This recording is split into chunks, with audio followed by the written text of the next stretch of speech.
एक बार की बात है। एक जंगल में एक बंदर था जिसका नाम चिंगू था। वह बड़ा ही प्यारा था। कुछ दिन बाद उस जंगल में एक हाथी आया जो बड़ा ही शरारती था। उसने चिंकू को अपनी सूंड में उठा लिया और तालाब के पास ले गया। फिर उसे तालाब में डुबो दिया। कुछ देर बाद जब चिंदू तालाब से बाहर आया तो उसका चेहरा देखकर हाथी को दया आ गई। हाथी ने उससे माफी मांगी और फिर वे दोनों दोस्त बन गए। खुशी खुशी जंगल में रहने लगे। जंगल में एक विशाल और शक्तिशाली हाथी रहता था जिसका नाम गजराज था।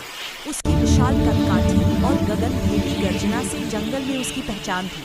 गजराज बुद्धिमान और शांत स्वभाव का था। उसी जंगल में एक चालाक और शरारती बंदर चीकू रहता था जो दूसरों को छेड़ना पसंद करता था। चीकू ने गजराज को पहली बार देखा तो बड़ा चौंका क्योंकि उसने इतना बड़ा जानवर कभी नहीं देखा था। उसने गजराज की पीठ पर कूदना और उससे खेलना शुरू कर दिया।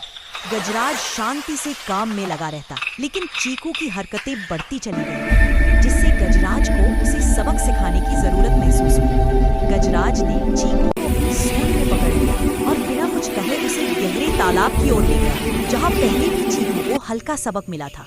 इस कड़ी सीख के साथ चीकू ने अपनी शरारतें कम कर दी और जंगल में शांति रही।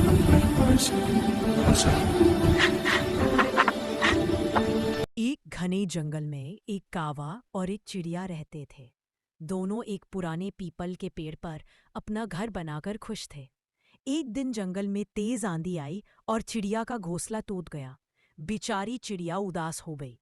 कावे ने तुरंत कहा, हम दोनों मिलकर नए घोंसले बनाने लगे। थोड़े ही दिनों में सुंदर घोंसला बन गया।